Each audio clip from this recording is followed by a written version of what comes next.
우리가 이제 종종 이 신앙생활을 하면서 흔히 쉽게 이런 말을 할 때가 많습니다. 나에게는 믿음이 없는 것 같습니다. 정말 나는 믿음이 부족한 것 같습니다. 물론 우리가 하나님 앞에 신앙적으로, 영적으로 정말 우리가 하나님 앞에 겸손해지면은 우리의 부족함을 스스로 알게 되는 거죠. 깨닫게 되는 거죠. 그래서 항상 우리가 하나님 앞에 우리의 겸손함을 표할 때 정말 주님 나는 믿음이 없습니다. 믿음이 없는 것 같습니다. 이렇게 하나님 앞에 참 겸손하게 이런 또 신앙을 고백할 때가 있습니다.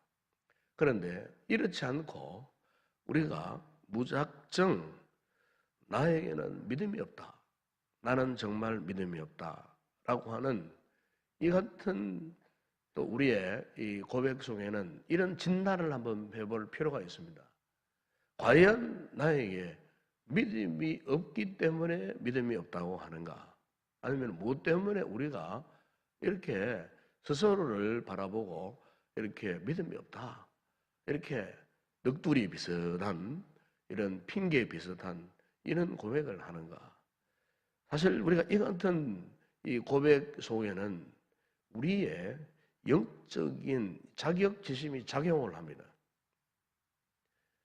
그래서 우리에게 믿음이, 성경은 분명히 선포합니다. 우리에게 믿음이 없는 것이 아니라는 겁니다. 믿음이 있다는 겁니다.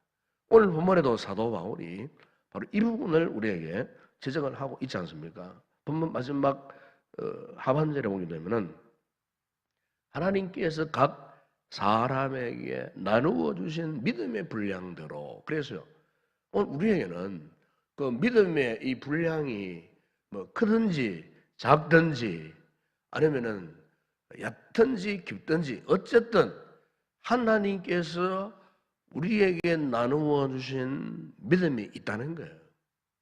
믿음이 있기 때문에 믿음이 없다라고 그렇게 쉽게 이야기하는 것은 잘못된 일이라는 겁니다. 잘못된 모습이라는 겁니다.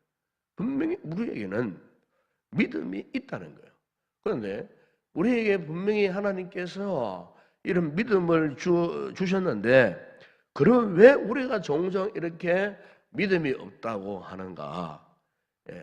그게는 세 가지 이유가 있어요. 첫 번째는 지금 나에게 믿음이 있다는 사실을 깨닫지 못하고 살아가기 때문에 이 문제 때문에 나에게 믿음이 없다. 그렇게 생각한다는 겁니다. 그리고 두 번째는 믿음이 있어도 그 믿음을 사용하겠다고 결심하지 않으니까 마치 나에게 믿음이 없는 것 같이 느껴진다는 것입니다. 그 다음에 또 하나는 뭐냐면 의심을 하기 때문에 그래서 분명 우리에게 믿음이 있어요. 믿음이 있는데 이 믿음을 의심을 하는 거예요. 그래서 마치 우리에게 믿음이 없는 것처럼 그렇게 느끼며 산다는 겁니다. 우리가 예를 들면 마태복음 4장 40절에 보게 되면은 제자들이 주님과 함께 갈릴리 호수를 건너가다가 큰 광풍을 만났어요. 그때 예수님은 배의 그 맨 앞 고물에서 베개를 삼고 주무시고 계셨어요. 그런데 이 제자들이 예수님을 깨우면서 이런 소리를 칩니다. 선생님이요, 우리가 죽게 된 것을 왜 돌보지 아니하시나이까?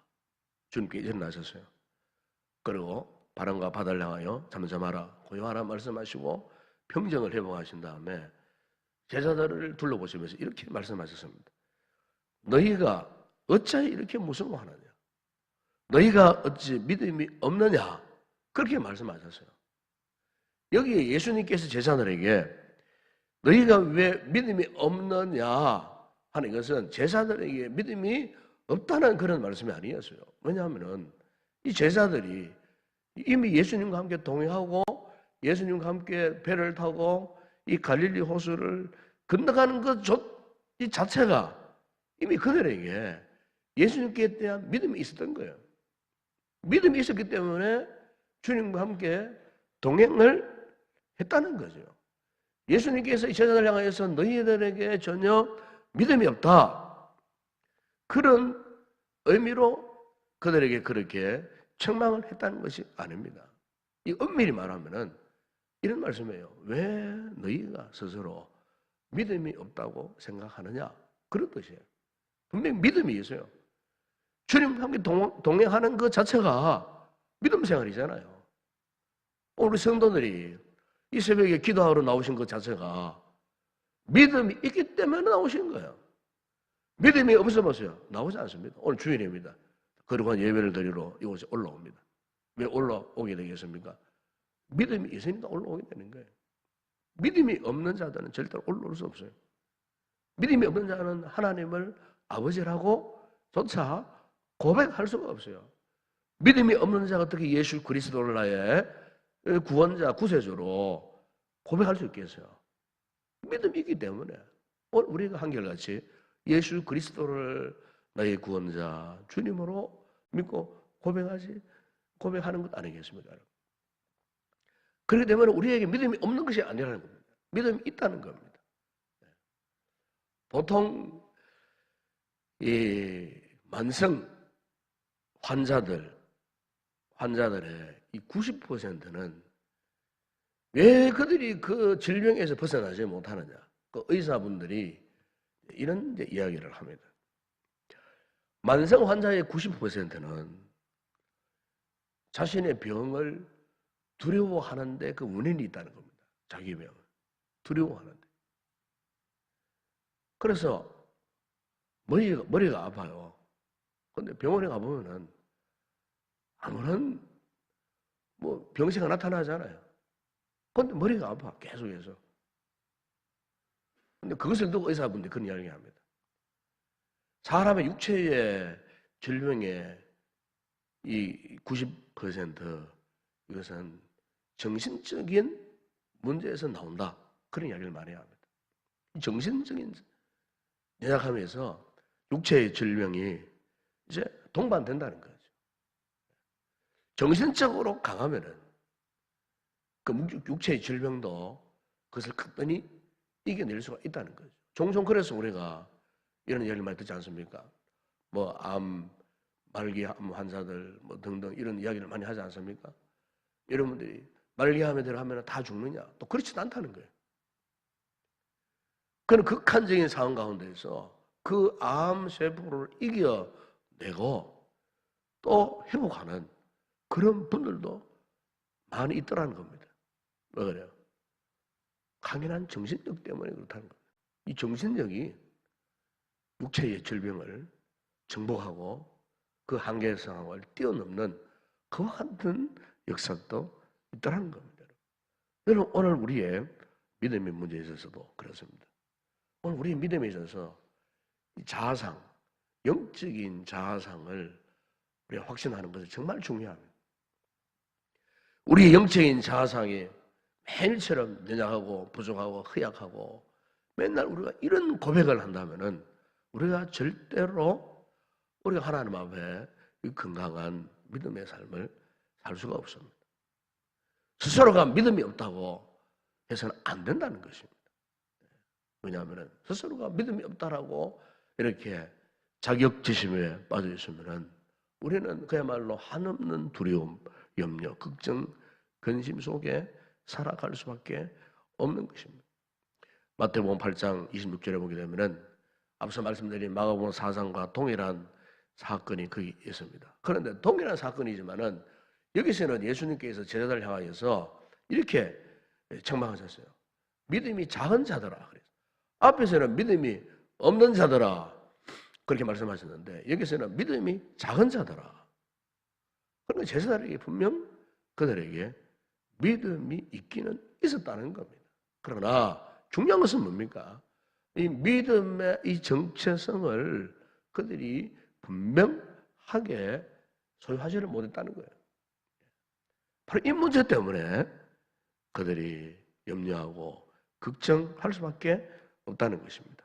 그래서 예수님께서 마태복음 6장 31절 32절로 오게 되면은 염려하여 이르기를 너희가 무엇을 먹을까 무엇을 입을까 무엇을 마실까 염려하지 말라. 이것은 이방인들이 구하는 것이죠. 그럼 사실 말씀이 너희는 너희 하늘 아버지께서 이 모든 것이 너희에게 있어야 할 줄을 아시느니라. 그래서 너희는 먼저 그의 나라와 의를 구하라. 그리하면 이 모든 것을 너희에게 더하시리라.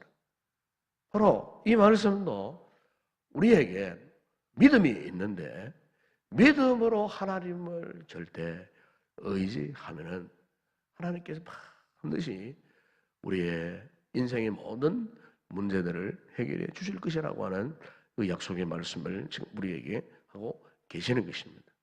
여러분, 우리가 믿음 생활함에 있어서는 참 여러 가지 난관들이 많이 있습니다. 특히 믿음의 시련들이 많이 있죠. 역경들이 많이 있습니다. 그런데 우리의 신앙생활에서 필수적으로 따르는 것이 시련입니다. 시련. 그래서 이 베드로는 이 시련을 믿음의 시련이라 그렇게 표현했습니다. 왜냐하면 우리 성도들이 당하는 이 시련은 결국 뭐냐면은 이 믿음의 척도가 됩니다. 이 시련을 얼마나 우리가 잘 극복할 수 있느냐, 넘어설 수 있느냐, 바로 그것 자체가 오늘 우리 믿음의 수준을 가늠하게 하는 이 바로미터, 척도가 된다는 겁니다. 그래서 야고보 사도는 야고보 1장 6절 7절에서 이런 말씀을 했습니다. 오직 믿음으로 구하고 조금 더 의심하지 말라. 믿음으로 구하고 조금 더 의심하지 말라. 의심하면은 이런 사람은 무엇인지 죽게 얻기를 생각하지 말라. 야고보 사도는 그렇게 말씀을 하고 있는 것입니다. 여러분, 그렇습니다. 오늘 우리 신앙생활에 가장 큰 위험 요소는 다른 것이 아닙니다. 의심하는 겁니다. 의심. 절대로 우리가 하나님 아버지를 의심해서는 안 됩니다. 우리가 어떤 상황 속에 어떤 궁지에 몰리고 어떤 침체에 빠진다 할지라도 이미 여러분 우리는 보고 들은 것이 많지 않습니까? 경험한 것이 많잖아요. 느낀 것이 많잖아요. 이미 우리가 이 말씀들을 통하여서 성령의 은혜를 통하여서 감동받은 것이 많잖아요. 이 새벽에 여러분 우리가 기도하면서 이 사실을 한번 돌이켜볼 수 있기를 바랍니다.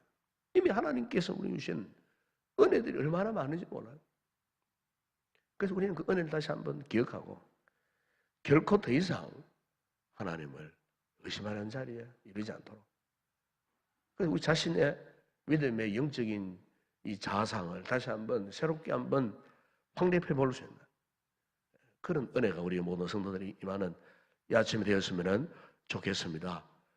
여러분, 우리 믿음의 세계는요, 단순히 사람이 눈으로 보는 가시적인 1차원, 2차원 세계가 아닙니다. 이 믿음의 세계는 4차원적 영적 세계. 그렇기 때문에 이 영적 세계의 이 승리자는 믿음으로 말하고 믿음으로 행해야 하는 것입니다. 믿음으로 역사하지 않으면은 이 영적 세계에서 우리는 결코 승리할 수가 없습니다. 그래서 고린도후서 5장 7절을 보면 사도 바울은 우리 이런 말씀을 했습니다. 이는 우리가 믿음으로 행하고 보는 것으로 행하지 아니함이로다. 그랬습니다. 믿음으로 행하라고 그렇게 말씀합니다. 믿음으로 우리의 감각을 뛰어넘게 하고 믿음으로 우리의 삶의 모든 인생의 문제들을 뛰어넘고 정복하고 믿음으로 주님만을 바라보며 나아갈 때에 현재 우리의 당면한 인생의 모든 문제를 정복하고 믿음으로 승리하는 삶을 살아가게 되는 줄로 믿습니다. 이 아침 우리 이 말씀을 통해 다시 한번 우리에게 믿음이 있음을 다시 한번 확인하는 그런 성도들이 되기를 바랍니다. 우리의 믿음이 심히 연약하다 할지라도 그러나 여러분 그 믿음의 역사는 결국 하나님께서 하신 일 아니겠습니까, 여러분? 하나님께서 주신 이 믿음, 우리의 분량대로 주신 이 믿음, 결국 이 믿음을 포기하지 않고 끝까지 이 믿음을 갖고 소망 가운데 인내하면서 하나님을 신뢰하면서 승리하는 그런 복된 성도들 되기를 주의 이름으로 축원합니다. 기도하겠습니다. 그러하신 아버지 하나님, 참으로 우리는 항상 우리의 연약함, 우리의 부족함 때문에 우리의 믿음의 세계에서도 우리가 항상 믿음으로 부족하고 믿음이 없는 것인 양 이렇게 오해하며 이 신앙생활할 때가 얼마나 많이 있는지 모릅니다. 아버지, 그러나 분명한 것은 하나님께서 우리 각인들에게 믿음의 분량대로 이미 우리에게 필요한 믿음을 하나님께 주셨다고 말씀하셨습니다. 아버지 하나님, 원수마귀는 우리로 하여금 이 믿음을 의심하게 만듭니다. 아버지, 우리 인생의 문제, 우리의 삶의 여러 가지 많은 시련, 역경을 만날 때마다 마치 우리에게는 전혀 믿음이 없는 것처럼 절망하게 만들고 낭망하게 만드는 악한 영의 미혹들이 많습니다. 결코 우리는 믿음이 없는 것이 아니었습니다. 아버지, 우리는 약하고 우리는 부족할지라도 지금도 하나님은 우리와 함께 동행하여 주시고 계시는 줄로 믿습니다. 제자들이 갈릴리 바다를 횡단할 때에 예수님께서 배의 맨 앞에 꽃무를 베개서 나 계셨던 것처럼 지금도 우리 인생의 풍랑 가운데에 주님께서 그렇게 함께 동행하여 계시는 줄로 믿습니다.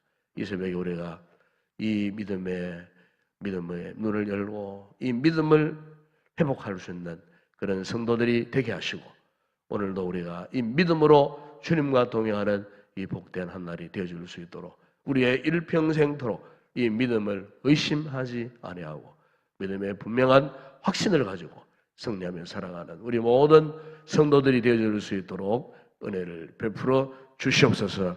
예수님의 이름으로 기도드리옵나이다. 아멘.